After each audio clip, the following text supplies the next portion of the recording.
What's going on, everybody? It's your buddy, it's your pal Spaz Phoenix, the YWC Reality Check. This is the state of wrestling, and that is Jake fucking DeMarco. What's going on, buddy? Holy hell, again, you've wrangled me back here to discuss things outside of the main roster and AEW. I just am so excited for this NXT Chicago Network reveal debut extravaganza, and everything they're doing to get there is just making it more and more special feeling and intriguing. Like, it feels like we're on the road too, right? Like, yeah, exactly. Because they're not just throwing out like CM Punk. Yes, will be there, but everybody else is getting stories to get there. They're not just being like, oh, well, John Cena's going to wrestle tonight, and so. You know, like they do that. There's going to be the allegation of cheating. Like, let's be real for a second. But we got a lot of not so much big things. We got, before we get to the NXT TNA stuff, which is going to be the bulk of this episode. Once again, we're just kind of rolling along towards Bad Blood, and everything's pretty much ticking along the way we thought it would. So everything that we said would happen has pretty much happened, and there's not too much to dig into at this point. Obviously, we'll do a preview for it when the time comes, but there's a lot of little things. And before we got to NXT this week, I got a lot of little, like, bullet point, note point type things to hit on that are probably only good for a couple minutes of content, but we'll do it anyway. WWE is still to this day accused of hiring nobody but Barbie dolls. So let's announce that the next two people to re-sign their contracts with WWE are Shayna Baszler and Asuka. Yeah, I mean, we've had these kind of allegations going around for a while, and those things surface again, pretty like consistently. Once or twice a year, you get these rumblings come back, and it's like, how many times did your parents drop you down the stairs? Mm-hmm. Really? You know, it's like, how much lead paint did you eat as a child? The Barbie doll thing is funny to me now, and partially it's just because I'm a fan of Tiffany Stratton, but it's so uncommon in WWE now that they were able to give it to somebody as a gimmick. Exactly. Like, there's been so many women that have had to deal with the unfair work environment and stereotypes and getting marginalized as just those pretty faces. Bark like a dog, etc., etc. You're going to look like Barbie. You're going to not talk and act like Barbie. What does Barbie do? She says nothing because she's a plastic doll, and that's all you are to me. And that's what Vince was. He wanted the more plastic, the better. You know, the bigger the boobs, the fatter the ass. He wanted, sex to sell. And then, the tide kind of shifted. People always, like, I've always enjoyed women's wrestling. I've always never thought it was like, oh, less than or something. It's just the girls are doing it right on, and they can do this, But it did lead to a bit of a false narrative as well, though. And I'll always stick to this in the sense of, oh, only the women get marginalized in WWE, like from a physical point of view. Because I'm sorry, no matter how little they're wearing, there's guys on that show that are wearing less, and there's women showing up in the audience with "Face Fuck Me Finn" signs. Yeah, and I was going to say, like, yeah, I hate to use that always as the most key example, but it is the most like, oh, they don't think people like me exist, so I'll get away with this. What is her name? Alicia? The one in the crowd? Yeah, the one that had the sign. She talked to us on the Joe Cronin show a few times, and cool. She's gotten like a lot of, I don't want to call it heat, but she certainly raised the ire of the wrestling community and the public a few times with things of that nature, and she was just a really great person to talk to, so it was cool. Very cool. And see, this is the thing though, like, when I say that as well, I don't think she's bad for bringing that sign. I think that sign is hilarious. You're just showing the difference. But you know what? But the same way she's not a bad person, the dumbass in the Attitude Era that shows up with the, dem big titties sign isn't an asshole either. Like, just coming to have a good time. As we said with previous, things in that nature, it kind of goes back to, like, you have to look at the culture and the temperature as a whole. How spicy are things? As we said before, words that we said as children or even teenagers now today, you'll get canceled for. And I'm not talking about slurs. But I don't even think it's a go back in time thing. It's like, let me tell you something. Let me tell you a little secret. In 2024, even in 2024, because God forbid we have an opinion. In 2024, boys still like boobies. It's a thing. My point was like the women always being able to wrestle, and it's always. Yeah. But we've seen this thing pop up time and time again where they kind of relinquish the women to the piss break match, so I'm glad we got past that. My gripe with any of it has nothing to do with men or women. It's the way the booking is handled. Oh, yeah. Because, of course. Because of the mindset of everybody has to have something, nothing feels special anymore. Like, I always look forward to the Royal Rumble. That is my favorite pay-per-view. Always has been, always will be. I like the drama, I like the excitement, I like the tension. When you have a good Rumble, it's magic. It could be... Oh, you're going to talk about there being 2 Rumbles. Yeah, that's the issue. And it just... I don't know if it can alternate each year. That part of it I don't mind particularly. Just because 2 Rumbles... For me... I'm one of the guys that liked the super long WrestleManias, the ones that went till 1 in the morning, etc. So I'm on an island as far as that goes. 2 Rumbles, that's a fuckload of fun. Give me both. Yeah. I don't care. I know I'm not. I might be on my own in that, but like if you have Elimination Chamber, 2 chambers, cool. Right now, if we look forward to Survivor Series, SmackDown's going to have Bloodline versus Bloodline, and I'm pretty sure Raw is going to have Team Liv versus Team Rhea. Yeah, like that makes sense that way, but you know, I don't think they're watering it down. Again, you can do something twice, just make it good twice. Yeah, and see that's part of the thing too. But we've had a good men's and women's Rumble some years too, and it just kind of, to me personally, you know, I'm not being a contrarian for the sake of it, but it does. Yeah, no, exactly. But it causes me to feel less overall interested and like I'm, you know, giving a damn. Unfortunately, and it's like because. With some of the stipulations you can get away with. The Rumble, maybe not the best example because that has a bit more excitement, but like a Money in the Bank, seeing those back to back, how many ladder chair spots can you get? You kind of, you know, diminish the returns that you can get out of the crowd for that.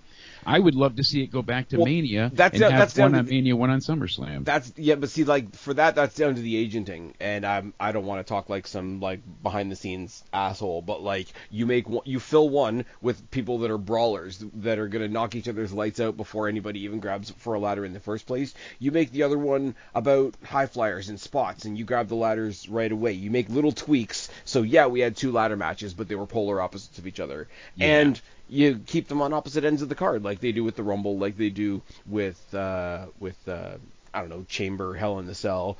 You notice a vast difference since Triple H has taken over, obviously, and he's managed to. Obviously, thing I like, you know, I didn't mind the super long pay-per-views.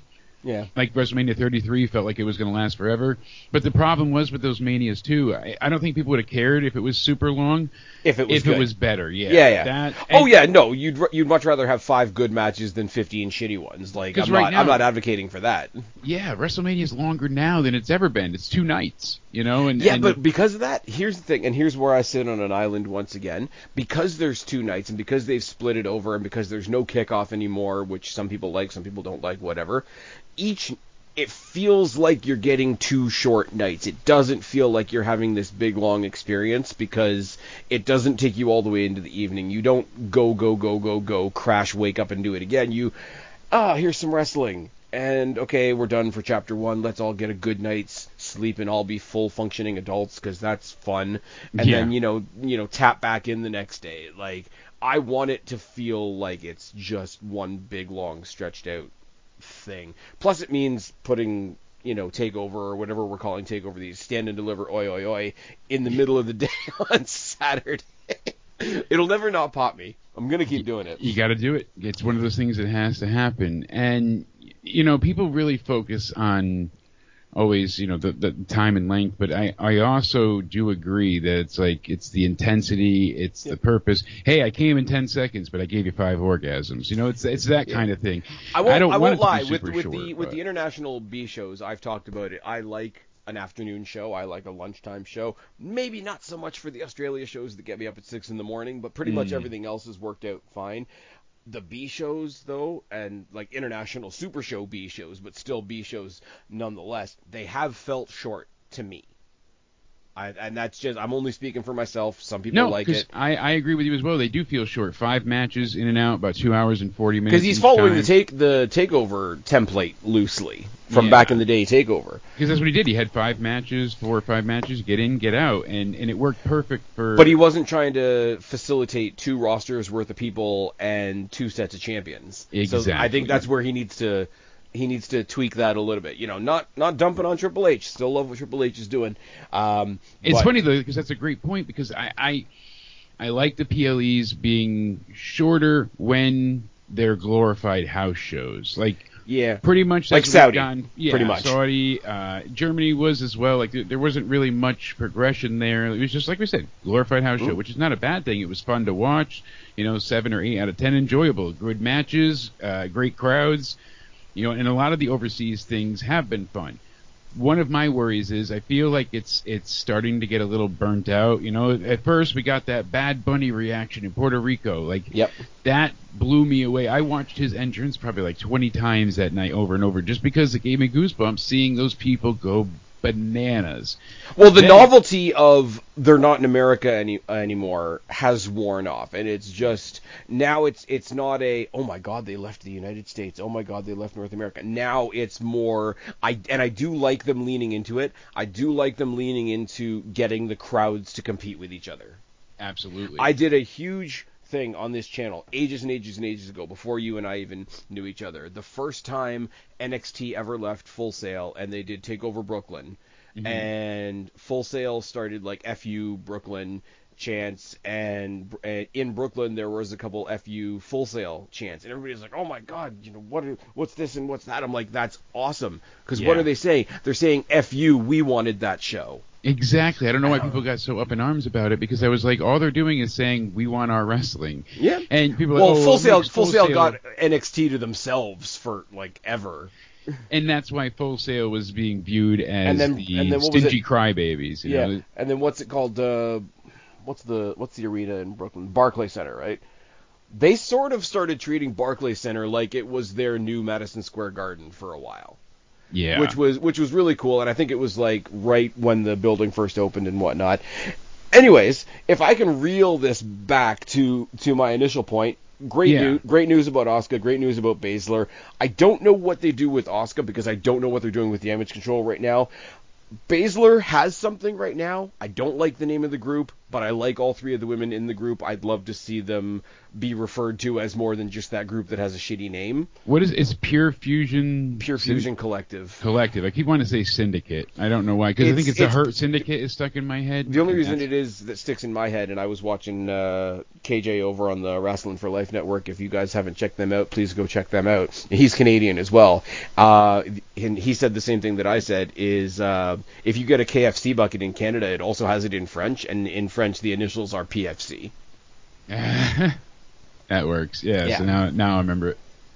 So you said it related to chicken. Yeah. And like you said, being able to kind of the magic is gone. The allure of them having the outside crowds. I mean, they even brought in the audio meter now. So how loud can they get? I think that's really fun. I love it.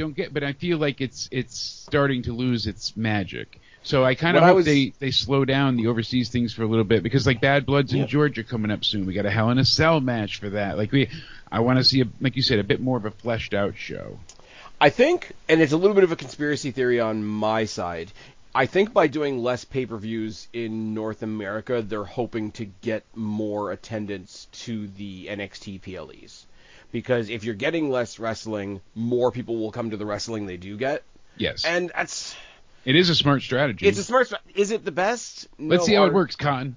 Yeah, well, exactly. But like, I don't want to do it like the whole, starve a dog and then he'll be your friend as soon as you give him a treat. Like, I'm not even implying that. I mean, that's the only reason anybody went to Wembley, but that's another story for another day. But on the other side, like, here's me heavily leaning towards NXT and TNA and hoping that they get bigger. So if it works, I'm kind of an asshole now. It just really quickly, I miss when a lot of these things felt special, and that was kind of the cool part with takeovers. Yeah. As soon as you said Takeover Brooklyn, I have a terrible memory. Like, I spent a good 10 minutes today walking in and out of the kitchen to be like, oh yeah. What did I need to do? Okay, then I sit down and like, crap, I didn't do what I forgot yet. Mm-hmm. But and I'm terrible. I can't often recall matches, moments, names. Like, I have to go back and then I can relive it again. My memory will come back, but just to not jog it on my own, it doesn't always click. No. Point being, I remember Takeovers were memorable. I absolutely, because I was a huge Finn Balor fan, as Fergal Devitt and the Bullet Club and all that jazz. Yep. And he and Owens had that ladder match that I loved. Yep. And then obviously Bayley and Sasha. And I liked Sasha at this point. She was damn good in NXT. The attitude, the heel, it just worked. And her and Bayley delivered a moment that was like it's nice to have Bayley to hold you up. So yeah, no doubt. But her, Charlotte, and Becky. Oh my God, that's terrible. I can't remember her name. The four horsewomen on that side.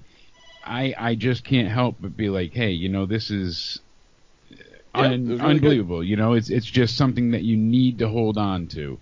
I was at both TakeOver Torontos. You don't have to sell me on TakeOver. Exactly. It's just the point that it holds up after all this time, and there's a lot of things. Like I said, my memory's terrible, but there's a lot of things at this point in time that don't have that special feel. So, hey, it's not the Hype Bros, and it's not Eva Marie, and but yeah, those are the things I can't recall. But these things. But you know what it is as well, though, and I don't want them to go back to this. Is part of the reason takeovers felt so special is because you only got 4 of them a year. Now, some people say that's a good model. AEW tried and failed. They fucked around and found out. 4 pay-per-views a year ain't it, man. No, you're telling me I'm only going to get excited 4 weeks a year, or 4 weekends a year? No. And now they're starting to add a bunch more, and they're 2 weeks apart, and that makes a problem too.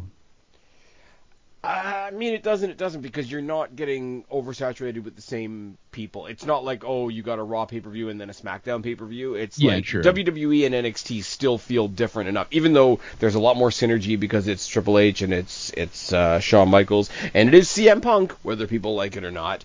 There's a lot more synergy there. There's a lot more making things work together like that, but NXT still feels different enough that if there was an NXT show this weekend and a WWE show next weekend, I wouldn't feel like I was getting double dipped, if that makes sense. No, that makes total sense. You know what else is coming up, though, because we don't have enough shows, speaking of which? We're bringing back Saturday night's main event.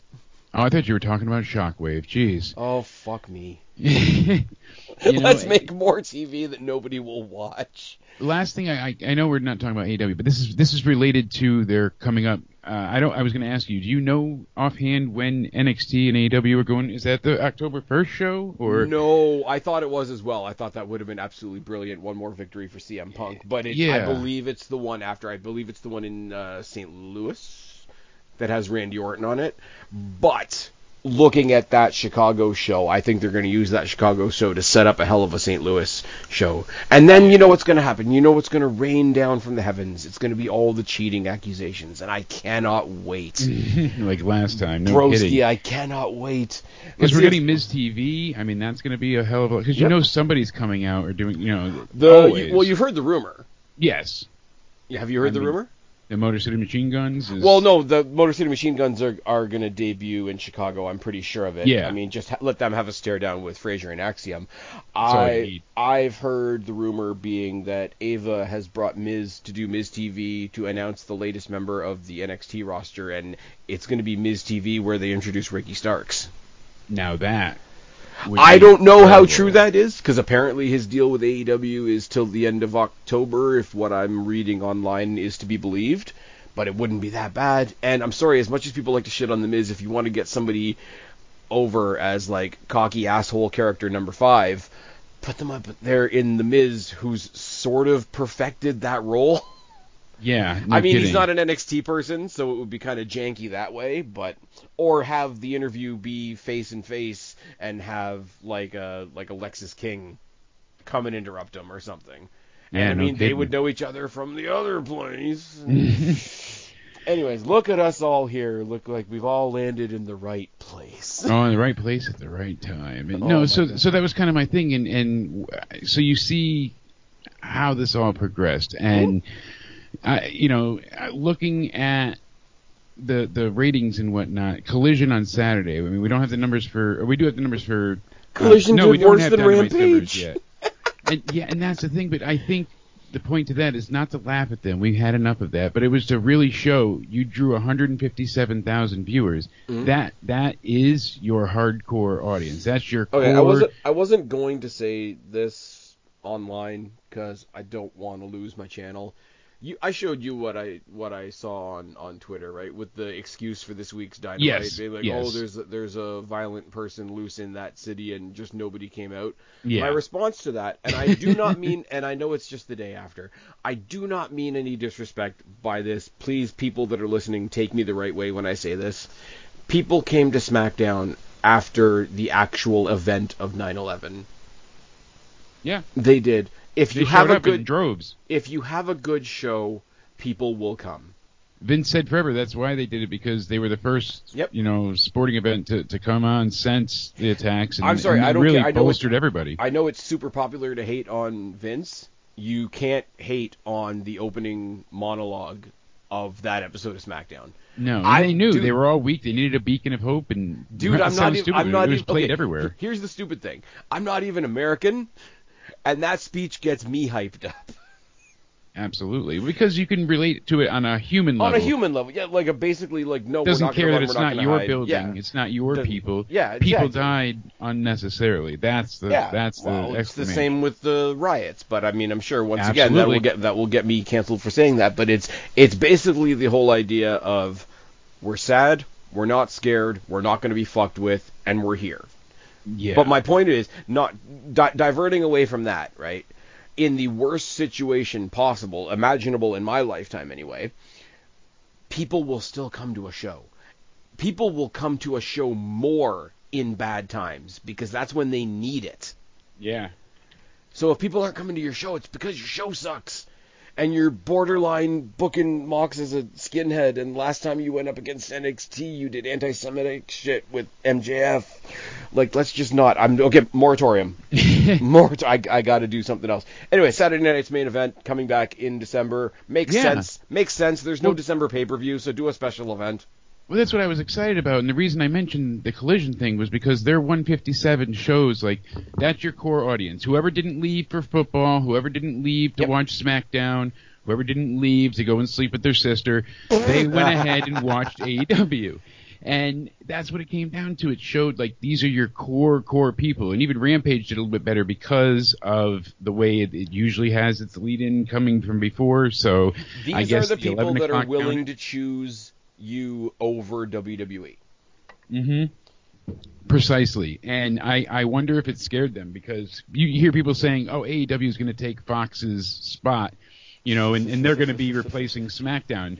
So if Fox was not thrilled with how they loved the connection they had with the advertising demographic, but WWE themselves admitted this, no one on the Fox side got advertisers to like chip in and try. They couldn't get wrestling sold to advertisers. So if they couldn't do it with WWE, who's the McDonald's of global brands, you think they're going to do it with the Arby's? I don't know. Here's what I'm going to say.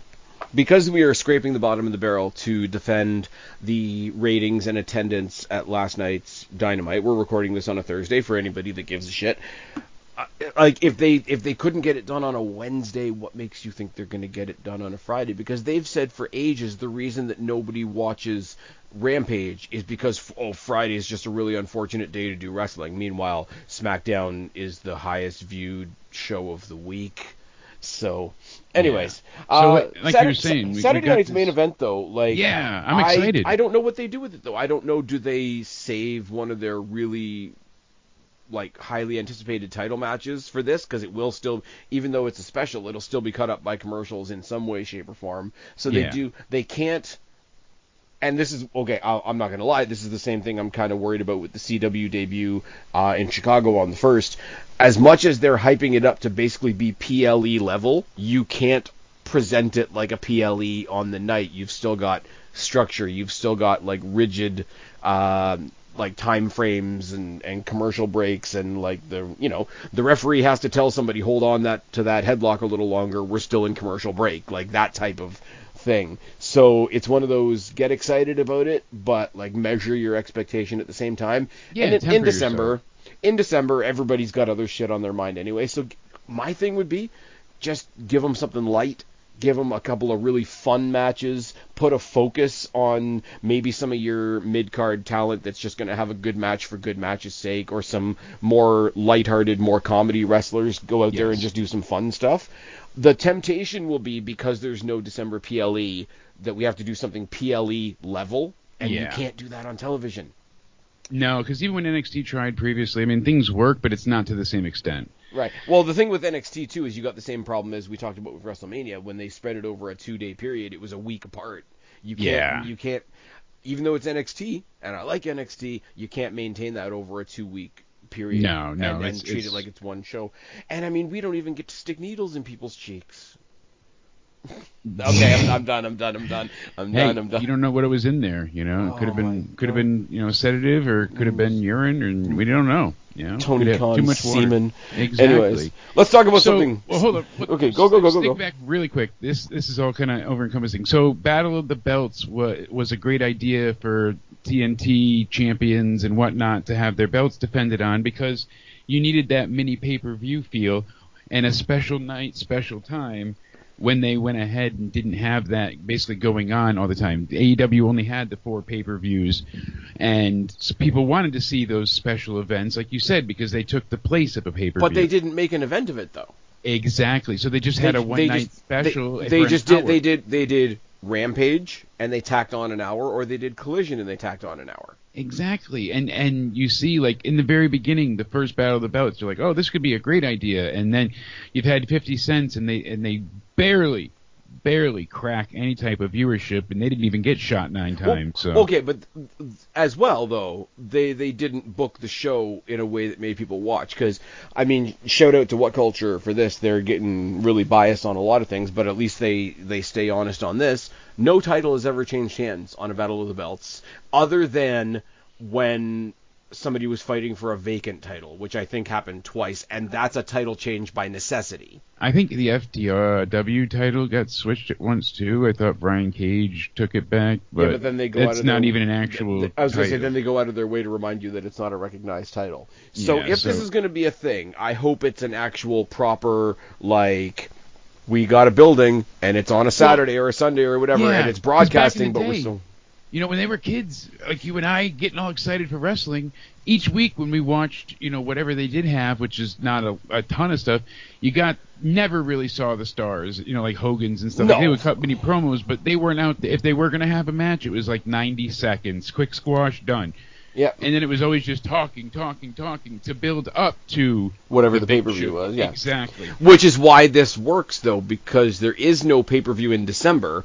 The January pay-per-view is the Royal Rumble, and you don't need to talk up the Royal Rumble. Yeah, the Rumble is just by the numbers itself. The Rumble. And I'm sorry, call me cheesy as hell. Every year, that's becoming something I look forward to as well. When they get to the Royal Rumble, the by the numbers video package. I do as well. And I like the fact that they're starting to do them for other shows. I sat there in the concourse at Scotiabank Arena before Money in the Bank, and they did a by the numbers for Money in the Bank. Now, it was to the side of the stage, so nobody was facing the stage anymore. But still, yeah, it was good. It was good. Overall, like I said, the fun part is that as kids, when Saturday Night Main Event came around, I mean, it did blockbuster numbers because they would have the big stars on, because it was network or, you know, primetime TV. They took over the spot of like Saturday Night Live at times and whatnot. Like, it was a huge deal. And you would get these incredible matches or title changes or events that actually mattered to the canon of WWF at that time. Yeah. So it was great. That's why Saturday Night's Main Event was so awesome, because it kind of was like a mini pay-per-view for fans. Yeah. And then we got 12 pay-per-views a year, if not more. Like, everything just got too much. But I wish both companies had about 8. You keep the 4, and then you mix in 4 more strategically, and I think that would be perfect, because you get a couple of 6-week bookings, you get maybe 1 3-week, and then everything else basically manages at a month. And I think that's what they're working on right now, because when you hit a 6 or 7 month block between pay-per-views, that's when you stick in an NXT, and it doesn't feel like a stopgap. It feels like just something else while you're building towards the next WWE show. And I think while you're waiting, they're not there yet. They haven't found out exactly what that needs to be, but because it shouldn't entirely be dictating what NXT does either, in my opinion. I mean, we came off the other weekend where we had, Bash in Berlin was in the middle, but basically it was like TNA, NXT, and WWE all in one weekend. I didn't mind that. Do I want to do that every weekend? No, of course not. Am I looking forward to Victory Road tomorrow, even though it's an entire card full of rematches that I really want to see? Spoiler alert. Yeah. For anybody listening right now, go back one pod. I also did my Victory Road preview and predictions. The one match on there that's not a rematch of something is Jordynne Grace versus Wendy Choo, which is just going to be a lot of fun. Jordynne Grace, she won the female combine the other day that they had last week. Nice. I forget which company put it out, but they had so many different talents on there. A who's who of people that have been let go from WWE and whatnot. Not everybody, but like Jordynne Grace, Moose. There was a bunch of big names there, but she just destroyed everybody. Nice. And the Wendy Choo thing is really interesting. Her gimmick, I really, really, really was kind of like I told you previously. I like the macabre, I like the goth, I like the creepy. And at first with her, I was rather confused, and then following that, I was like, all right, it's growing on me. And then they did something weird, and then they made it weirder. Yes, and it kept progressing better. So I've actually enjoyed it more over time. Yeah. And now seeing this, it's like, oh, okay, this is going to be at least not only just fun but interesting as well.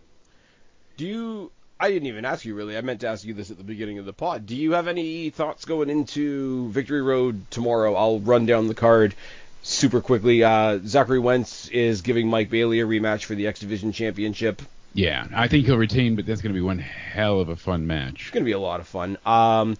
My thing is Wesley's probably going to interfere. I hope it's not an interference in the sense that Zachary Wentz loses the title, because I want to keep that X Division title in the NXT/TNA conversation.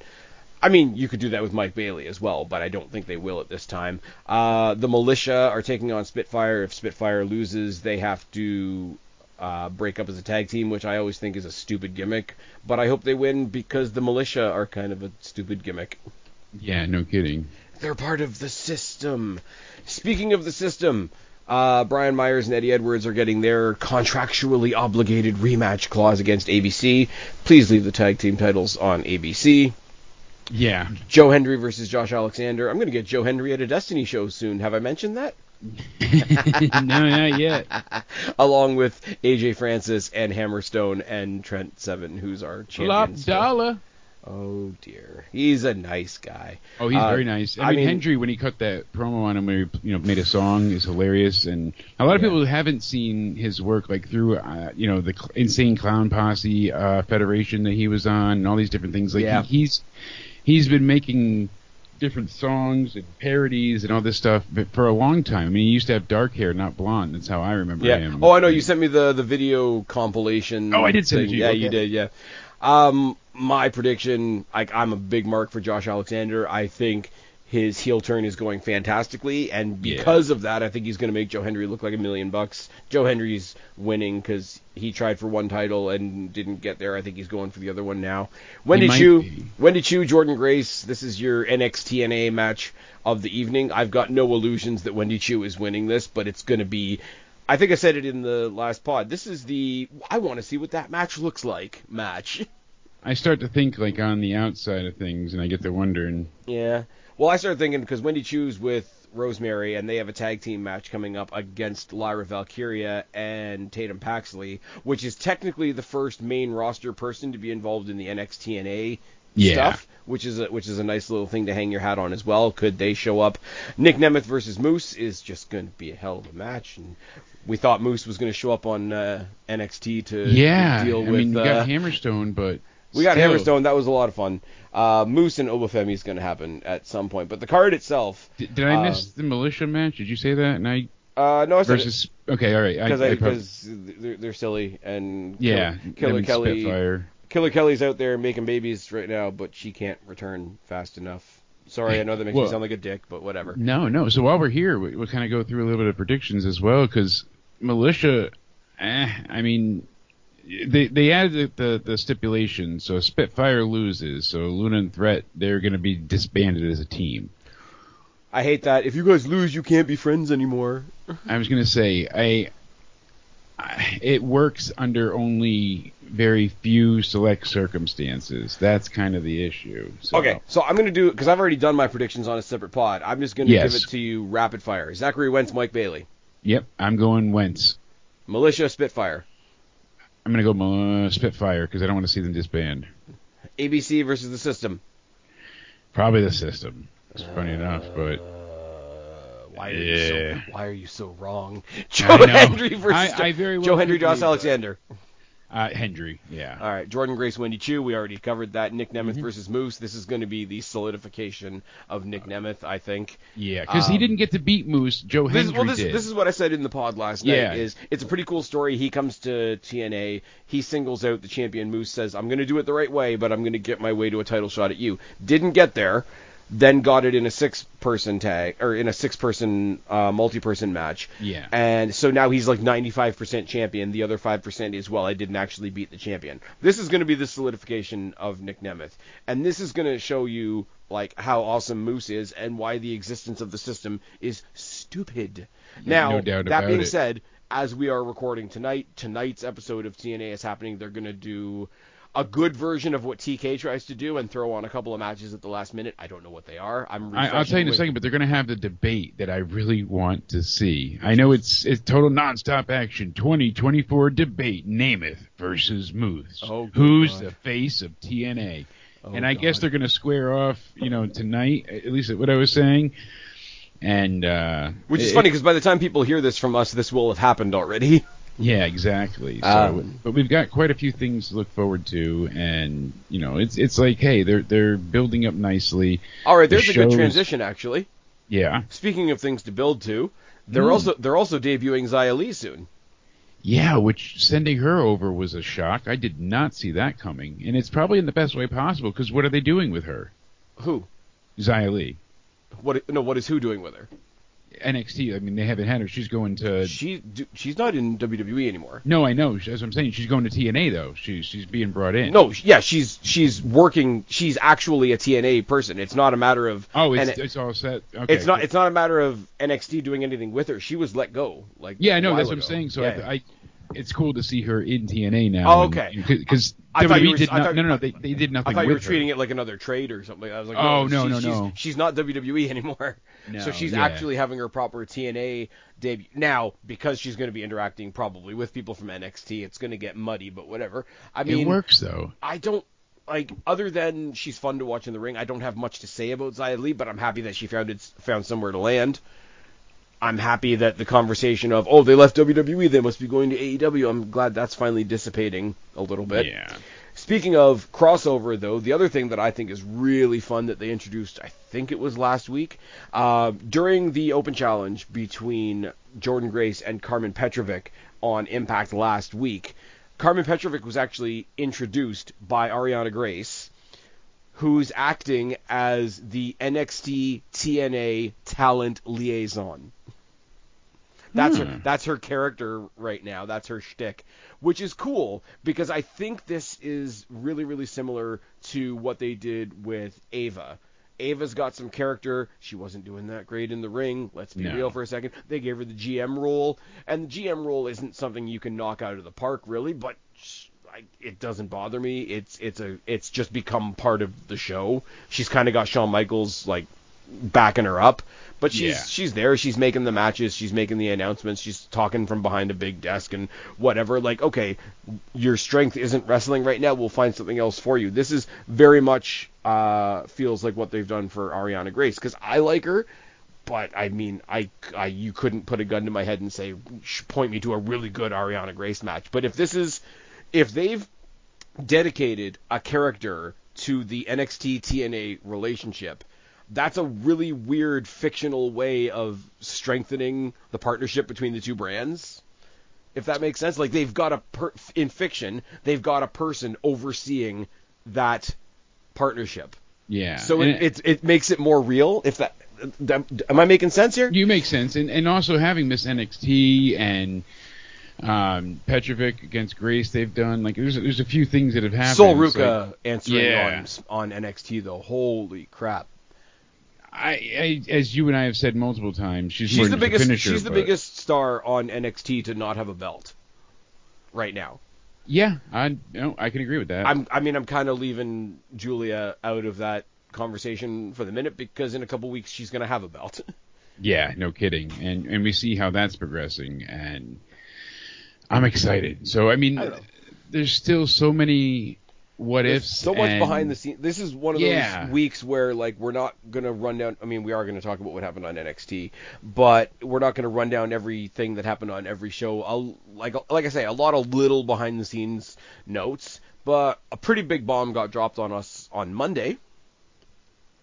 Raw going to 2 hours for the rest of this year, conceivably, and then who knows what's happening once they hit Netflix. I know, but they're going back to 2 hours. And you had said it, recently to me again. You've made this statement for a while that if you can do 2, you can do 3. And I do understand the point behind it, but it just seems like it behooves WWE to be a little bit more refined. Because when NXT went from 1 to 2, it had its growing pains, and it's just...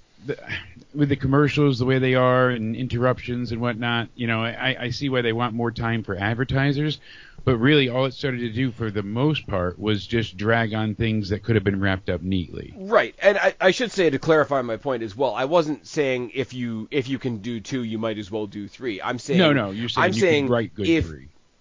I'm saying if you have a 2-hour show, give us 2 hours of good stuff. If you have a 3-hour show, 3 hours is a fine amount of time. It's the exact same thing we said about WrestleMania in a smaller sense. If you're going to give us a 5-hour WrestleMania, give us 5 hours of good stuff. If you're going to give us a 3-hour Raw, don't give us 2 hours of a good Raw and 1 hour of filler. Give us 3 hours of good Raw. Yeah, exactly. It's I don't know, when it comes to the pay-per-views, when it comes to the weekly shows as well, I do feel like I'm on an island sometimes because I think the conversation about the time isn't really about the time, which is why the Netflix thing kind of makes me hopeful, and in the same way that shows going to Netflix makes me feel hopeful, right? Because you don't have to stick to, it's an hour, but there's commercials, so it's actually like 45 minutes. If you have a show on Netflix, the hour is an hour, and one episode's going to be an hour and 5 minutes. One episode's going to be 52 minutes. Yeah. And if you have that freedom, because that's the freedom that's afforded to a pay-per-view, realistically speaking. True. Without the breakups and whatnot. But if one episode of Raw ends up being an hour and 45 minutes, because that's all the story you had to tell that week, and then next week, bam, bam, bam, bam, bam, we've got a lot of good matches, everybody deserves some time, and it's like 2 and change. Like, that freedom, once it gets to Netflix, will be a thing. And they're not immediately going to go to TV 14 again. Like, everyone thinks, they're going to run around and say shit, piss, fuck, cunt, cocksucker, motherfucker, and tits. And you're like, you forgot. All right, there, George Carlin, calm down. Exactly. That's not the case, But this is the point that I've always said with the censorship. I don't want to live in a world where somebody's going to come out there and say, fuck, every 5 seconds. I want to live in a world where somebody can do that, and every week I see if they do. Do I want to see, some guy's wife getting hit on as a way to piss the guy off because that would get censored on TV these days? Yeah. Do I want to see, some reasonable spots, not, putting somebody's skull through a brick? Yeah. Not everything has to be balls to the wall all the time. No, you need the ability to go balls to the wall so that you can exercise your own restraint, so that when you do go balls to the wall, knowing that you can go balls to the wall, it still has the effect of going balls to the wall. Exactly. Well, this is the thing, though. You need to have the dichotomy between the two to for it to feel the crazy and epic. It needs to have the opposite, and it doesn't necessarily mean dull and boring, but. Again, it's going to seem like I'm always down on AEW, but it's the thing lately with them, and that's kind of been that issue, is how they've handled these types of situations. I know you know what I'm getting at, but it's just like in general, time and time again, you're like, this just it doesn't seem entertaining or right. Yeah, this is the thing. Like when people talk about obviously a show that's censored doesn't necessarily have to be like Sesame Street. By the same token, when I say I don't like censorship, it doesn't mean I want everybody getting a sword in the forehead every week. Absolutely. It means any week that I watch, something like that could happen. Something could go over the rails. We could have, like a well choreographed like car accident spot. I did it for The Rock, etc. Getting rid of censorship doesn't dictate that you're automatically an asshole 24/7. Getting rid of censorship means when it's appropriate, when you've been provoked, etc., etc., etc., you have the creative freedom to play with what kind of asshole you are. Pause. That sounded... But, I mean, I'm not a form of censorship either, but I also don't want you, like you said, to be the Wild West of... Yeah. Everything. Oh, no, the lack of censorship can be abused just as much as censorship can. Don't get me wrong. Absolutely. But I do think one's better than the other.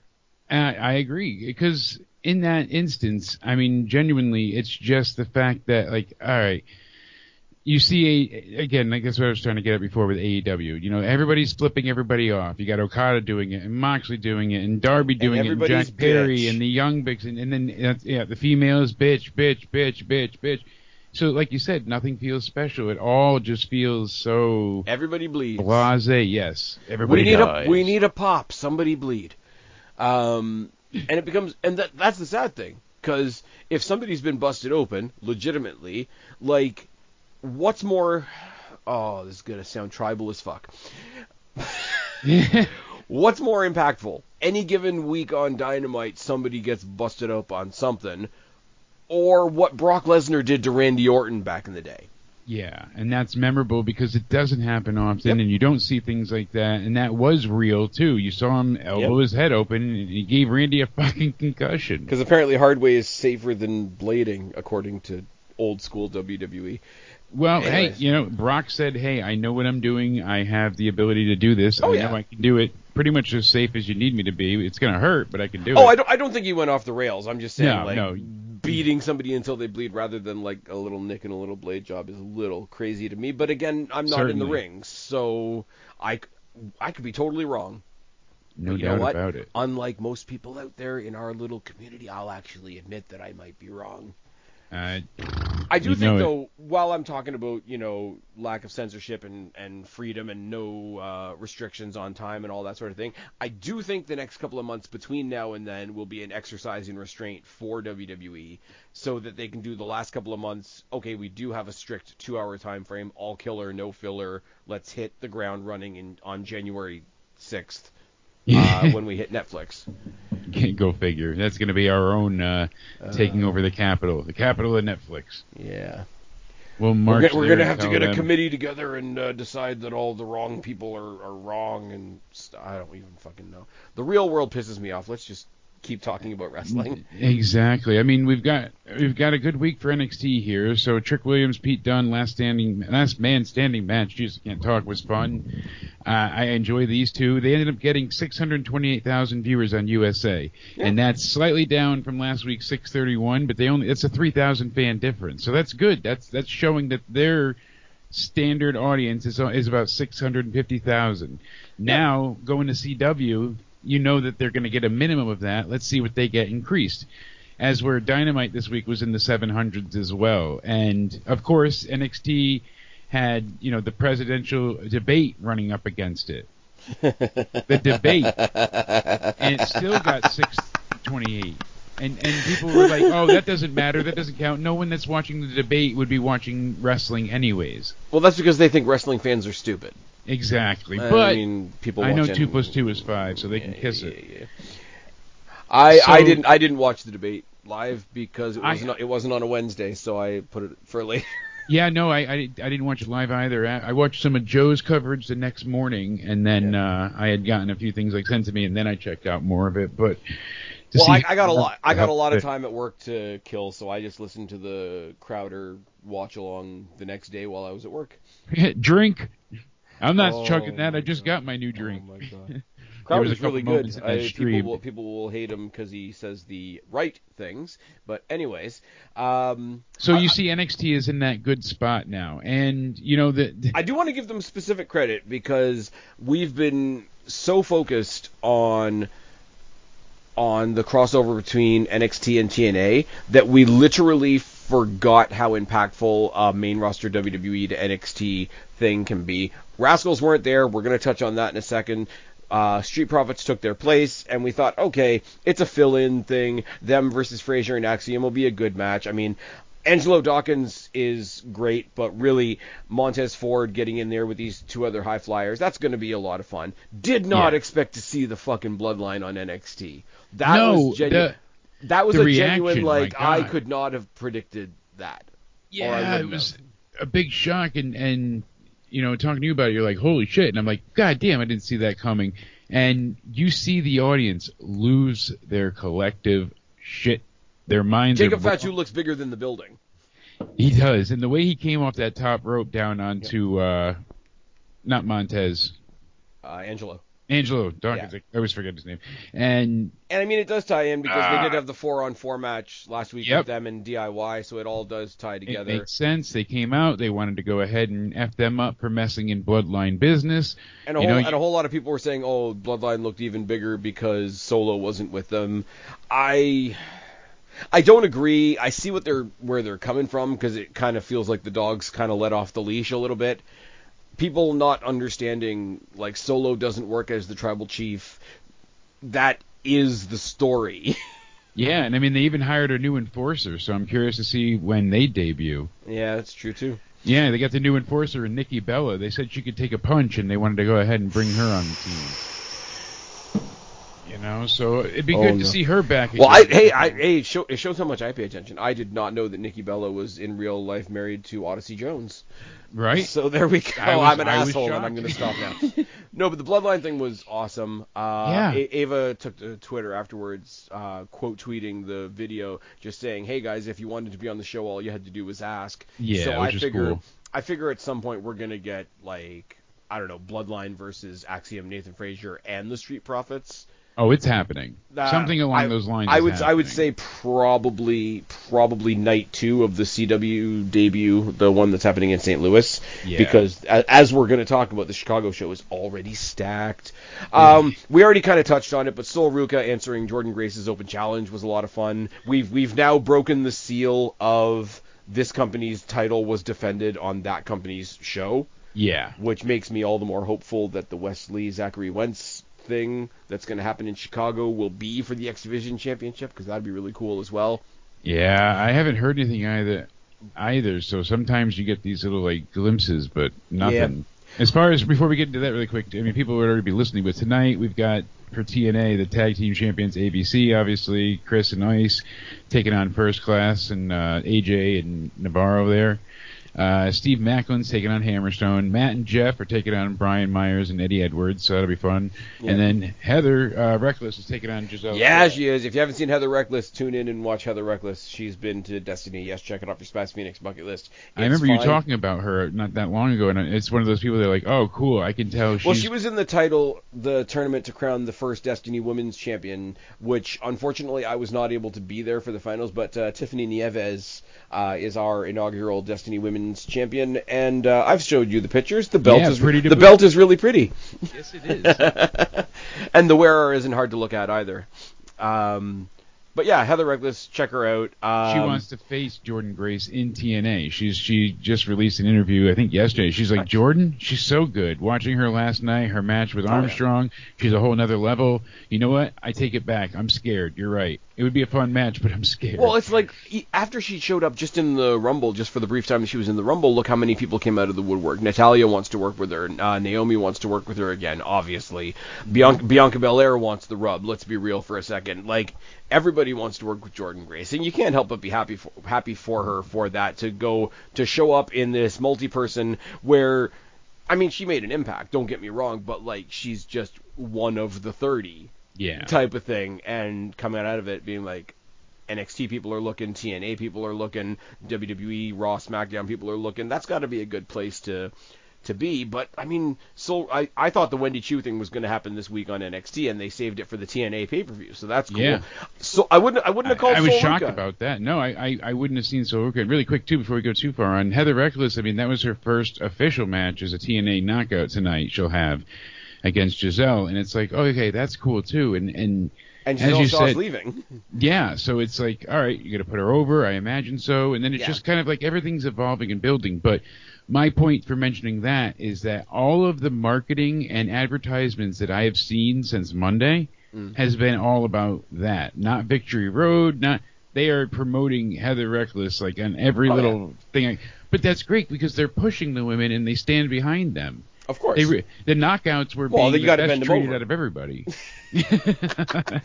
Here's the thing, though, right? The only hitch in the get along here for NXT and TNA right now is you don't see a whole lot of advertising on NXT's side for the TNA shows, but that's because the last two TNA shows that they've been involved in since this thing started happening were all Friday shows.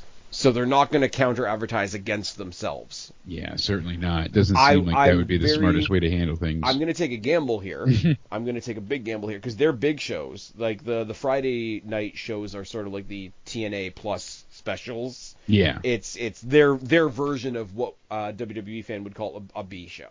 Yeah, right? That's why you've got a whole show full of rematches that I'm still really looking forward to seeing. But when you get to the bigger shows, the Slammiversaries, the used to be Lockdown, but Bound for Glory that's coming up, etc. Those are on Saturdays. They're not conflicting with SmackDown.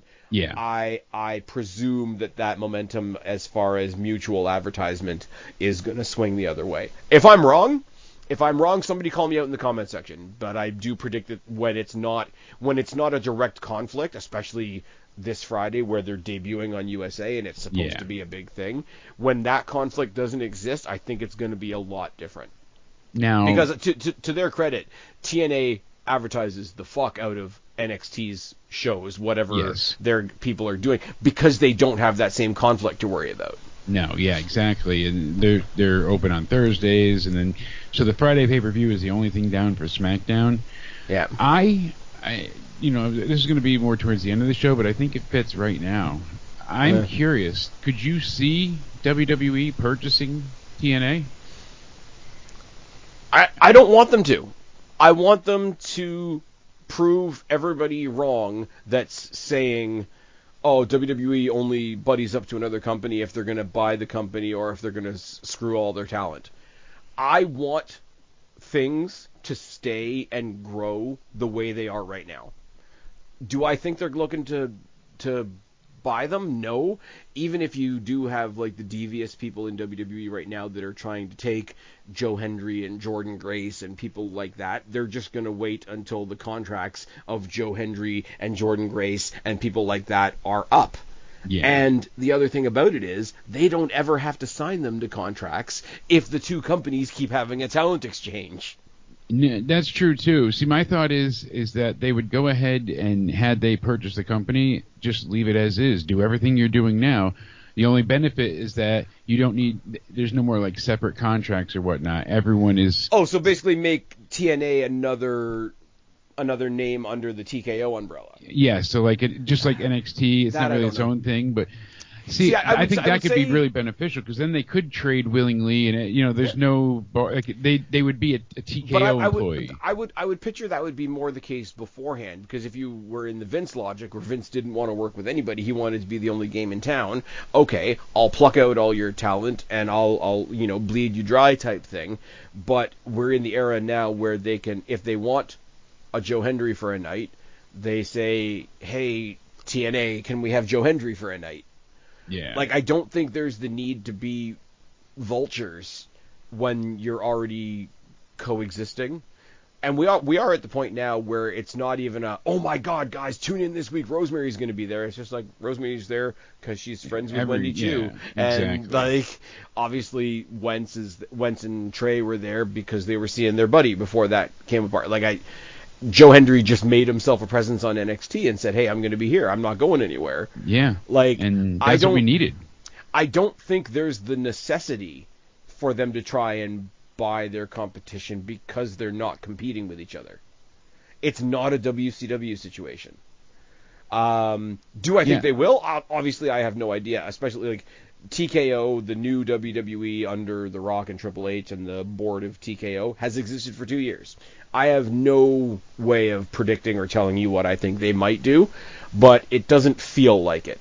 And that's pretty much all I can give you on that right now. I will say, though, the other thing I was going to mention, apparently Victory Road this Saturday, tomorrow, is, quote, one of the highest sold tickets in total for TNA live event in the United States this year. By the time the pay-per-view starts on Friday, the event will likely be the number one ticket selling event for TNA this year.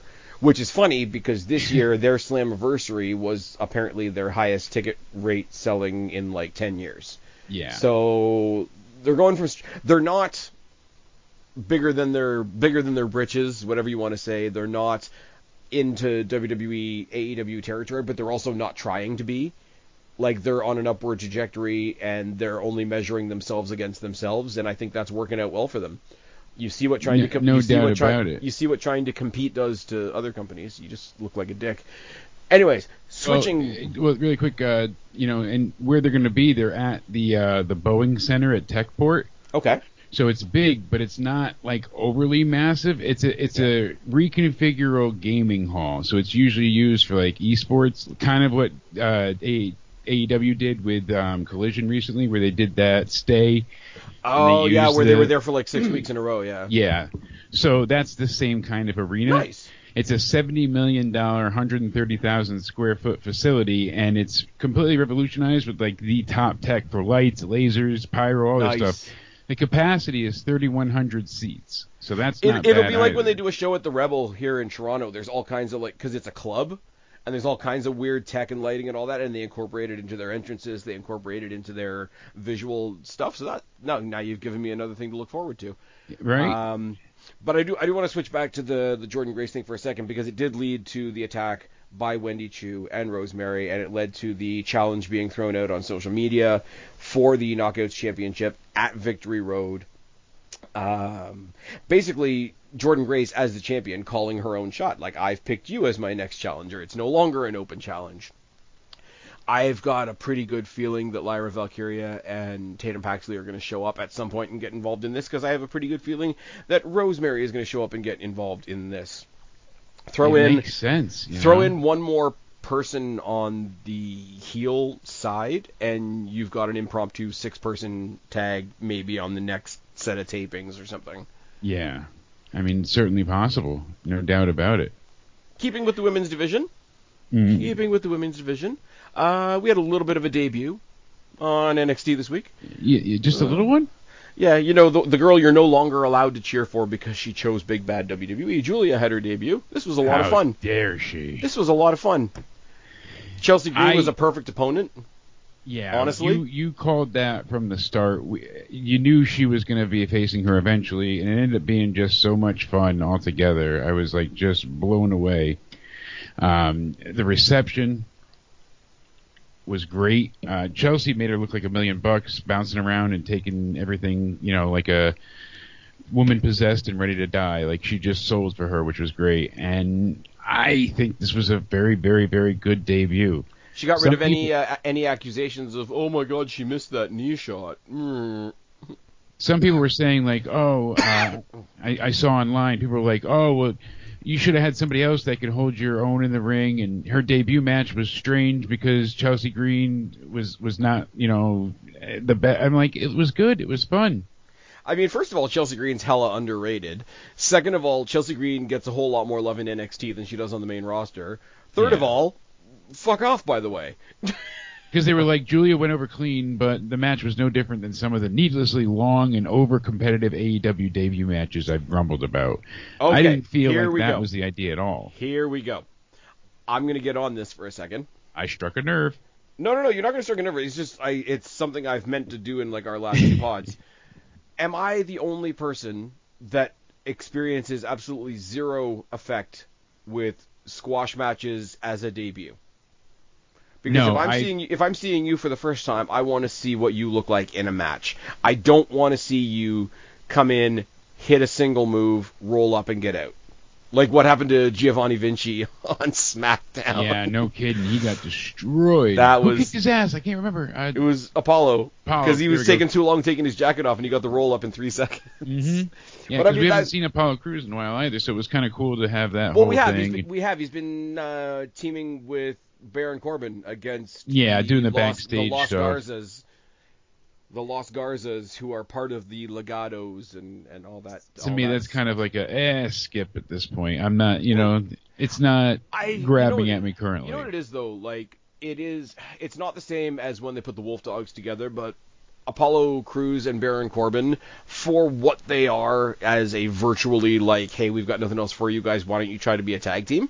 Yeah. They're not terrible as a tag team. They had chemistry in some of the vignette things and backstage segments, so I give them that. It's just that it's forgettable. I couldn't remember who they were even facing, Yeah. Well, I mean, they're not doing much for the Los Garzas within Legado because they're just being booked as like Bebop and Rocksteady to Santos Escobar's Shredder. Yeah. If they were up against somebody that mattered more and you remembered the match, they're not bad as a tag team. For people that like aren't a tag team, it's like what did I say recently? Frazier and Axiom. Yeah. Like, were thrown together. They had a it was either a best of 5 or a best of 7 series against each other, and then they randomly became a tag team for I think it was for the Dusty Cup. And I would say, low key, hidden in the background, they're probably becoming one of the best teams in WWE. Mm-hmm. They keep teasing breaking up, which is like a ridiculous thing at this point. But if you had those guys up on SmackDown for a night to take on Apollo Crews and Baron Corbin, you'd have something. You definitely would. No doubt and about it. You would have the naysayers being, oh, who the fuck are all these guys? And then I'm like, sit down and watch the fucking match. It's gonna be exactly. Good. But yeah, no, Chelsea Green did exactly what she was supposed to do. Like, she's not a bad wrestler at all. I thought she was really good. And, I think, like you said, people undermine or overlook her pretty damn consistently, which is unfortunate. And she can get the crowd going. She can get people on her side or to boo her. She's got that charisma. She was over it. I mean, it was in Canada, obviously, but she was over as shit at Money in the Bank.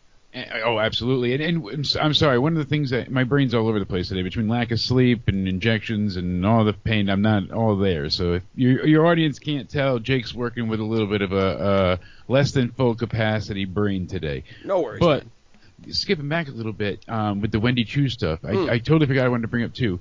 I sick of the lights out stuff because AEW has ruined it for me for so many times, and I am appreciative that NXT rarely does it, and they save it exclusively for the people that are doing the creepy things.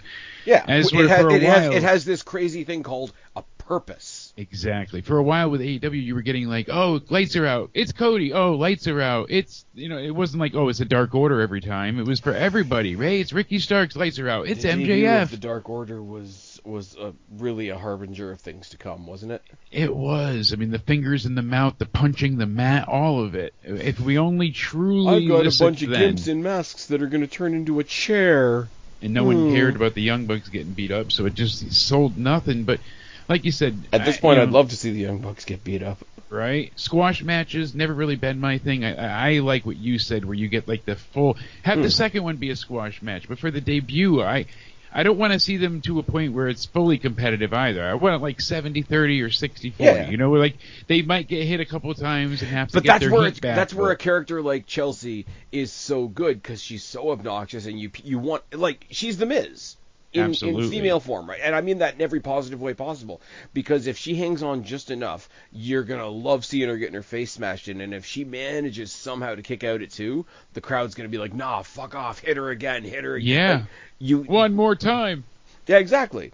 Absolutely, exactly. But, like, there is a way that the squash match works. Like, debuting a guy like Obafemi and the kind of character that he's putting out there, where he can chuck you into the 5th row like an empty tracksuit, that's where a squash match works. But Julia is fantastic in the ring, not limited like Obafemi, with all due respect to Obafemi, and not there to be a big powerhouse monster. Like, let me show you what the fuck I'm going to do to everybody that steps in the ring with me. Yeah. And the longer you drag out that story, I mean, maybe play it out like, oh, I do like a pull-up, like I could have beaten her, but I feel like beating her up a little bit more first. Maybe something like that added in could have given it just a little bit of what it was missing, but it wasn't missing much, man. First match, and honestly, and I said this before, and I say it again, I don't want this to go under the radar. I hope Chelsea Green stays in NXT for a while. Yeah, like she's a good asset for the women down there, and they can actually get her to maybe even get a very short but solid and North American women's title. Yeah, exactly. Like if she like went what and she beat did for Julia, there's no way she can't do that for somebody like Kalani Jordan. We had the same but as well, line. the other side of that as well is if you let her come down to NXT for a while, you leave Piper Niven by herself on the main roster. Let Piper Niven have a run just wrecking fools on the main roster. Nia Jax shouldn't be the only one. Yeah, no kidding. And that's again, like, Nia Jax has never been my favorite person, but that's not even a dig at her. Like, you can have more than one monster. Look at the Intercontinental Championship title picture on Raw right now. You've got Bronson Reed, you've got Ivar when he's not injured, you've got Braun Strowman, you've got Braun Breaker, you've got Otis, you've got all these big jack dudes. What's to say the only one you can have in the women's division is Nia Jax? And I'm sorry, Piper Niven is better than Nia Jax when you actually see her get up and going. Absolutely. Piper Niven can actually wrestle. Back when she was Viper Nia and all just this. throws her weight around. Yeah. Yeah, but she's mostly character, and she's nailing that part of it. So I will begrudgingly give her a bit of credit for that. Speaking of big people throwing each other around, we've already touched on it, so we should touch on it properly. Obafemi and Hammerstone. That was a bit of fun, wasn't it? It was big men beating the hell out of each other. Yep. Did I mention I'm going to get to see Hammerstone against Trent Seven going for the Destiny Championship, checking off your Spaz Phoenix bucket list. It's fine on that show that also has AJ Francis and Joe Hendry. Cheap plugs. Who did Tavon go ahead and fight? It was Dempsey, right? Tavian Heights? Yeah. No, Tavian Heights came back. He came back to help the guys. Okay, I wasn't sure. Oh, because Charlie Dempsey, here we go, that's how my brain works. Charlie Dempsey was defending the Heritage Cup against Javon Evans. That's what it was, okay. Tavion Heights is a beast, too. Yeah, because I was like, having him come in, that's pretty cool. We haven't seen him, and it's like, with Dempsey, all right, cool, and then we'll see what happens. And I mean, Javon Evans just remains over as hell. Over as hell, but continually beaten, unfortunately. That is a little bit of they can't have everybody win, but they were pushing him for a while, and then... I'm still sticking to the fact that right now he's walking the fine line of people love him, and him losing is getting him sympathy, not a loser's identity. It's a fine line. He could fall off at any time. I don't think he's fallen off just yet, so I'm still with it for now. Because to walk that line is pretty fucking hard. To keep the crowd in the palm of your hand while not grabbing the success that you're looking for. I mean, I know Trey Miguel is playing injured right now, but bring Trey Miguel over one more time. Just have a random like TNA NXT exhibition. Trey Miguel versus Javon Evans ain't going to be any kind of bad thing. No, certainly not. Though, I will say, I didn't even write it down, but we will have... We were supposed to have, the Rascals taking on Axiom and Nathan Frazier. They were conspicuous by their absence. Ava just said they weren't available. Wes Lee came out on the night, grabbed a headset, and basically said, hey, Wentz, we know why you guys aren't fighting for the titles tonight. It's because your boy's out. Who did that? That was me. You and I are going to have a street fight in Chicago. Yeah. So I thought that the whole fluidity of that, like... Wentz thought he was done with Wes Lee. Wes Lee takes out his partner. He can't fight for the championships. They're not there because he's taking care of his friend. Therefore, in come the Street Profits. Therefore, in comes the Bloodline on NXT. Like, holy shit. How the hell And this is the kind of stuff that they would accuse of, like, oh, you're trying to build up a big show. You're trying to build up your Chicago show. You're trying to build up the show that's going up against AEW because competition is bad all of a sudden. No, this was just a pretty regular... run-of-the-mill episode of NXT that they loaded up like this. A little bit of exposition here and there. The video package on the Rosemary Wendy Chu team I thought was pretty good. What else? I think that's pretty much it for this week. We're going to have CM Punk on NXT next week to make an announcement about the announcement. Well, yeah, he's not Tony Khan. He's going to make an announcement that people actually give a shit about. He's there to make an announcement about the show in Chicago, which is going to bring me to a little bit of an overview on that show in Chicago really quickly. Right now, we have Punk on that show. We have Bianca and Jade on that show. We have Miz TV on that show. We have Wesley and Zachary Wentz in a street fight. I'm hoping they add the X Division Championship as a stipulation to that match, but it hasn't happened yet. Julia taking on Roxanne Perez, and Trick Williams getting his rematch against All Ego Ethan Page. Yeah. This is a pay-per-view. It is, absolutely. And now they're saying that, oh, look, a pair of major free agents could debut. Oh, do you know? And obviously, everyone's talking about Motor City Machine Guns. So at this point, it's almost like I hope they don't show up at that show just because everyone's expecting them to. You know, save it for another time because it feels like already there's so much here. I think go at it with both barrels though. It's in Chicago. Chicago's a really fun crowd. You know, you want to have CM Punk at the bow of the boat, leading them right into Chicago, where another company thinks is their backyard, but really isn't their backyard because they fucked over the hometown boy. It's fine. But yeah, come in there with Punk, come in there with Bianca and Jade, come in there with Miz TV, come in there with Wes and Zach in the street fight, come in there with your brand new key talent, Julia, who's suddenly not very good at all, according to some people, taking on Roxanne Perez. Roxanne Perez is finally at long last going to the main roster, I think. Trick and Ego is going to be a lot of fun. The potential debuts of the Motor City Machine Guns and or Ricky Starks. Yeah. And then you have to spend all of that show as well setting up for the second one. Exactly. Because they haven't said anything else about any more on the road shows after this. So I'm assuming they're going back to I keep wanting to say Full Sail, but it's not Full Sail. It's the Performance Center. I always call it Full Sail at this point. And yeah, Full Sail 2.0. Exactly. And with everyone, you know, going back and forth, there's also talk that when Ethan Page is done with this title run, that Josh Alexander might be coming up for them two to reunite, because Alexander said the chemistry between them is like just too damn good to ignore. Yeah. He's like, so I don't want to give anyone a vague answer, but if I am to show up in NXT, I won't know until like 24 hours before. They keep everything close to the vest. Well, he said I would not turn down the opportunity. No. And me and Ethan Page have the same similar foe right now, and we do not like Joe Hendry. So that could be a really cool Joe Hendry needs a partner type thing.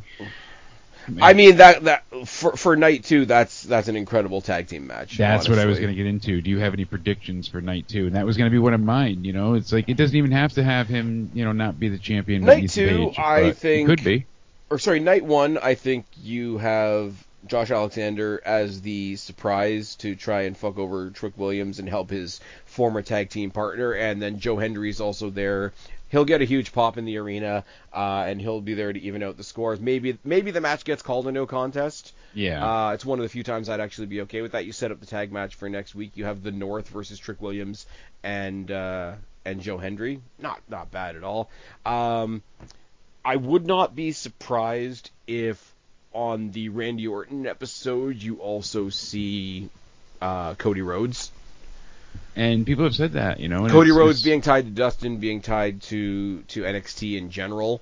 I mean, Cody Rhodes and CM Punk are the two main characters of WWE right now. So why wouldn't they come down to NXT and see what the future holds, literally and figuratively? I got a question for you, though. Yeah. If there's no fuckery in the Trick Ego match, and it's just a match for match's sake, you've got Trick versus Ego, you've got Julia versus Roxanne. What opens, what closes?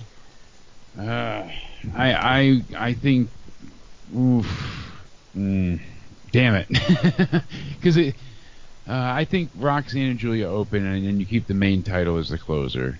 Okay. For the men's. I mean, you could really coin toss it either which way. I'm sure it would be excellent, but I feel like they really need to put over the main title as hard as they can, because that is, I mean, your women's title is just as good too, but the men's is viewed as the prototypical like face of the division, and not heel and face, but I mean like literal, you know, whoever's being carried high. I think regardless of the two, I mean Trick is so over. That would be a great, you know, run again with the title. Let's see what happens there. I would hope for it, honestly. I mean, it'd be nice to see a new champion, and you know, I think it will create enough goodwill going forward to be a benefit. So I would have Julia and Roxanne open the show, and the guys close it out. Okay, further prediction. I don't even think we necessarily need them on the show, but Bianca and Jade are going to be there. Technically, they have the belts that are defended on all 3 brands. There has been some rumblings about them going up against Lash Legend and Jakara Jackson. Do they have an interaction on night 1 to set up for St. Louis? That could be a thing. Miz TV is going to interview somebody. That could always become a match for next week as well. CM Punk could piss somebody off or just set himself up to be the special referee for something. If Wes Lee gets a win over Zachary Wentz in the street fight, and they play it up as, okay, we've got a win each, next week why don't we do the tiebreaker, and that's when they put the X Division Championship on the line, there's your main event for St. Louis. Yeah, no doubt about it. And like you said, there's still stuff that's not happening because you're out of time. So, whatever you can't fit in night 1, you're aiming for night 2. And by the way, as I say, the rumors of Ricky Starks, the rumors of Motor City Machine Guns, we've still got Stephanie Vacour and Delta to debut as well. That's what I was just going to get into. You still got debuts. You've got surprise, people like the Motor City Machine Guns, that have their contracts open at this point to be able to go anywhere. So that's cool. I mean, there's just a lot. There's a lot of great wrestling, a lot of great moments, a lot of great stories, and we've got all of these things going on at once, and it's just been very entertaining, and I'm just happy now that we've got so much going on that... What about the Fuego brothers? Doesn't do much for me. I mean... I know they said they don't want to go to NXT if they go to WWE, but... I mean, the Lucha Brothers would be really fun in NXT. I believe it. I don't think you mentioned this yet, but next week on NXT, you will be excited for this. We're getting Lyra and Tatum taking on Wendy Chu and Rosemary. I did, yes, because that's why I figured they were also going to show up at some point at Victory Road. Lola Vice, JC Jane are taking on each other. Yes, that's going to be good. And then we got the contract for the NXT title and Punk's announcement. Now, night 2... we don't have anything, for night 1, we don't have Obafemi defending his belt. We don't have Kalani Jordan defending hers. Like, something's got to, Do you wait for the arena show to do a crossover like Obafemi and Moose? I don't know. I would say probably because you want to put it in front of as many eyes as possible to get that reaction. Because there's always the chance that he beats Nick Nemeth tomorrow night, even though I don't want him to, and I don't think he's going to. I think it would be a really weird dichotomy to have TNA World Champion versus NXT North American Champion, but at the same time, look at the two of them. Yeah, it's a Big E special. It's 2 big beefy men smashing man meat. I think WWE and NXT and TNA are kind of doing okay. Right now. They've been cooking and going well, and that's the thing with them working together. I'm talking in the sense of like, oh, could they buy TNA? Making kind of a half-assed joke before, but as I continue to think on it, it could be something I could see them doing in the long line. Because Triple H's vision is different than Vince's, and you nailed it before. You said that. Well, Vince is the epitome of Galactus. He just goes around and sucks up galaxies. Same idea. Vince was going to go ahead and just consume every other wrestling company so that he was the only spot left in town. Yep. And it took Billionaire's Head to really, set up competition. Here's the thing, the more that time passes, I truly can see them taking TNA under their wing because Triple H has a different mindset. He's not trying to consume, he's trying to grow talent. I think they can network with them. I think they can benefit from WWE's contacts, maybe make relationships with larger venues, try to make themselves a bigger show. I don't think they slip under the WWE umbrella. Yeah, but I no do think I do think they will benefit more and more. What I could see, and this is something I mentioned when we first talked about the Netflix deal with WWE, I thought somewhere along the way, hey, we've been working with these guys, they could use a platform, why don't we introduce each other and everybody shakes some hands, and WWE helps them in the door on something like a Netflix deal, where they still get to be their own thing. like mutually beneficial doesn't necessarily have to mean that one owns the other. Like that's the previous regime's mentality, where right now, hey, you're visiting here, I'm visiting here. You know, NXT stars are kind of going everywhere. Like, look how many WWE stars were on the last Bloodsport, and nobody's talking about like, oh, is WWE going to buy Bloodsport? Well, no. It's just like no. It's just like Raw Underground done properly. I'm sorry, no. No. It just cracked me up. It's fine. It's No. it's like would WWE buy AEW? No, they're just gonna die on their own. Yeah, they're just gonna take them out on their own. Yeah. Anyways, it's all good. We're all having a good time here. Things are happening. I do think, like I said, it's still funny because we're talking about Victory Road with TNA. We're talking about this big CW debut. We're not even close to touching on the next big weekend those two brands have when we have Bound for Havoc, which is going to be a hell of a weekend. Yeah, and I mean, like you said, that's their mania, so it's like it is. And I said it before, and I will say it again. I think the coolest thing to do at Bound for Glory, so that they get to be the big kids that weekend, do an Ultimate X, do it with your two respective women's divisions, have proper tournaments on both sides, pick 3 NXT women, 3 TNA women, 6 women in an Ultimate X women's match. Winner of the X, whatever you want to call it, gets to go for whichever women's title they want to go for. Like knockout tag, NXT Women's North American. Like have that Ultimate X specifically be a cross-branded Money in the Bank almost. Yeah. I think that would be a lot of fun. Main event the show with that.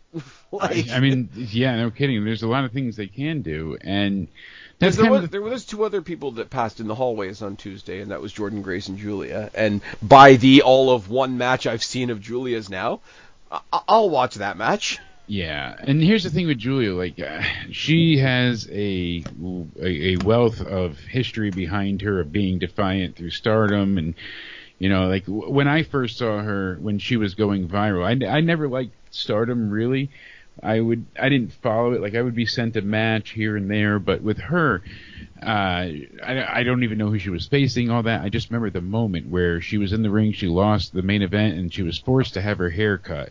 Oh, and no. And then she had to shave her head, and everyone's like, "Oh, you won't be anything without your hair." And she proved that she was more like than just a pretty face, and she kept knocking down every roadblock they put in front of her, while being defiant in the form of not just a work, but a shoot, brother. Like, she was genuinely pissing people off left and right, and she had a lot of angry fans for a while, especially with the New Japan side of things with Stardom. So she's been marred by controversy and treated as persona non grata for quite some time by a wide breadth of people, unfortunately. So this is nothing new to her. But you know why it's going to be different now, though, right? Why is that? Because she hired herself a translator. Yes, she's fucking Funaki on NXT. Dude, I popped. I love it. I can't lie, I popped. And then love she's like, I don't need a translator. You're scared, and you should be scared. And Funaki's just sitting there like, well, fuck me, I guess. I guess I don't need this job. Thanks for the paycheck.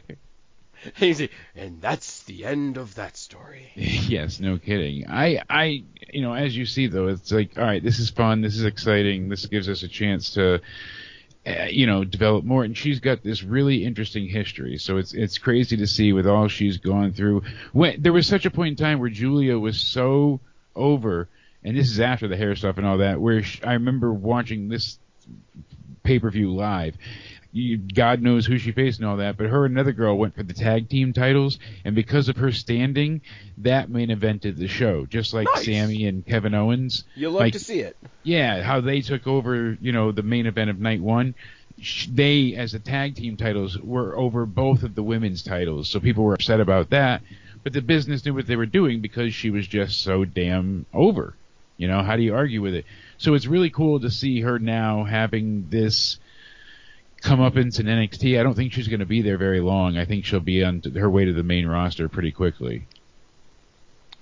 Yeah, I can see that. It's one of those, they brought in three names at once, and you saw the graphic that went around, like the new era of NXT, and it was her and Delta and Stephanie Vacour, and it's like, all right, you look at that, and your cynical brain goes, okay, you've got three women there, you've got three specific spots in mind for them. You've got one that you want to pretty much put through NXT quickly and get on the main roster. You got one that you want to be the figurehead of that division, and you got one that you want to try your brand new women's North American title on. Now, which one's going to be which? Yeah, and that's the thing too that people kind of forget to remember at times is, with all of this going on, it's not easy to book wrestling. No. I think people think it is at times, and it's absolutely not, because there's so much that goes into the contingents of extra bullshit. And I just love when a show's good and you can tell that somebody is a dislike. And this goes both ways, don't get me wrong. When there's a pretty damn good show and something stupid happens on it, it's like, oh, well, I could have done this with that. And I'm like, cool, what would you have done with the other 2 hours and 50 minutes? Yeah, exactly. It's like, oh, well, I have this story, or I have that story, or I have...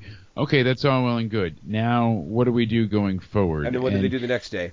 And then what do they do? Remember when they told Punk, yeah, you're going to go to WrestleMania and lose to The Undertaker, and what was his response? Okay, what am I doing the next night on Raw? Yeah, because like, he that's was my answer thinking. to these people. Like, I have ideas. You and I come up with some pretty creative shit every now and then. Could we do it for 8 hours a week? No. I don't know. I don't know. It's certainly not easy. And here's the thing. It's not even just 8 hours a week, because like you mentioned, now you have to make sure, all right, you've got Chelsea Green. Well, she's going to go to TNA and win there, so then she can make the statement on NXT next week that she's going to re-challenge whoever wins that match, that kind of stuff.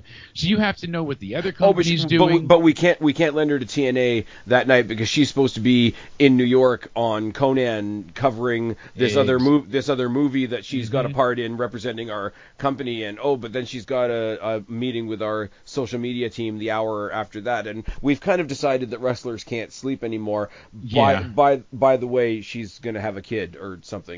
Killer Kelly style. Me being an asshole saying, hey, I like Masha Slamovich and Killer Kelly. Where the fuck is Killer Kelly?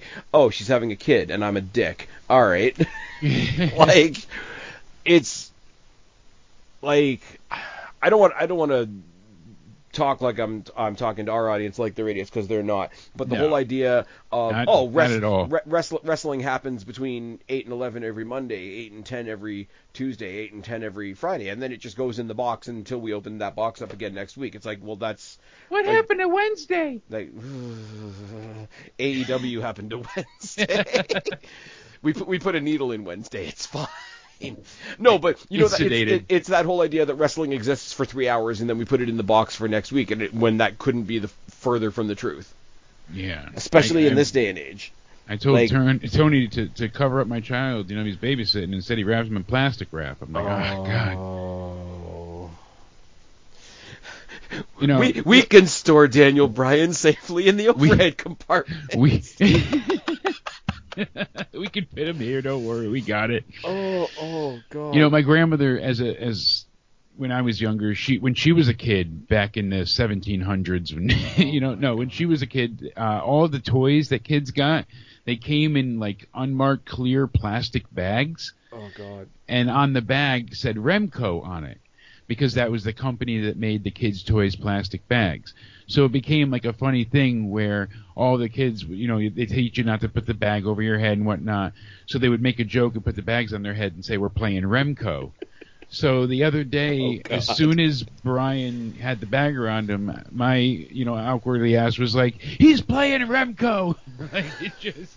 See, they should have thrown Zack Ryder in that match. He could have told him how to get away from action figure stuff. He would have had it done. Come on, we need another Matt Cardona PCO match. That's what we need. Yeah, more concussions for everybody. PCO in an Ultimate X match. Let's go. There you go. That's what you do. There's your big crossover for the Night 2 CW debut. It's not going to be the X Division match. Throw that in the bin, not literally. Javon Evans versus PCO. There we go. Now we're talking. Good. Refereed by CM Punk because, I don't know, he goes and kicks Randy Orton in the dick. Yeah, because he wants to. That's what we do. That's is what we fucking do. You know what else we do? We do. We tell people where to find you. That's right. You can find me over on the Joe Cronin Show, and then you can also go ahead and find me here on the Spaz Phoenix YouTube channel. Make sure you guys subscribe, like, hit that button down below so you don't miss anything. We'll have more shows coming up because NXT has got more coming up. I mean, besides just the debut, the week-to-week has been exceptional as well. So we're really got a couple of pay-per-views to talk about. Absolutely. So Bound for Havoc preview is going to be something special. Bad Blood is going to be a lot of fun. Yes, it is. I mean, I know we're getting on the out. You know, we're heading off the podcast, but one of the last things I have to say is it's just still boggles and baffles me that Punk has had 2 matches, right? Just him and Drew twice. I mean, he had the one against Dominic, but 2 matches besides the Rumble getting injured, you know?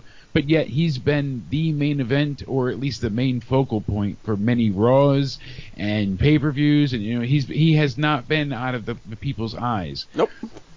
Now, why haven't we seen Kenny Omega at all? Even if he's not ready to come back or anything, you know, I feel like that should be... You know, that's what I'm saying for the other side. So it is interesting to see the way things have been handled and booked versus, you know, I think it's how cool they're that doing WWE. It now. I think it's cool that WWE has the 1-2 punch on AEW right now of this is what CM Punk could have meant for your company, and this is what CM Punk could have meant to your younger talent. Absolutely. You, Mr. Khan, are a moron. Well, rather than make this a never-ending podcast, Spaz, yes. Thank you so much, my good man. Like I said, you can go ahead and no updates on the Twitter yet, but hopefully we'll see. It's a never-ending story. Sending people over to send you love, even if you can't give it back just yet. Hit them up on X at Countdown Ended. You guys know where to find me, or you wouldn't be here. I've been Spaz. This has been Super Sexy Jake DeMarco. This is the State of Wrestling, and we will talk to you guys later.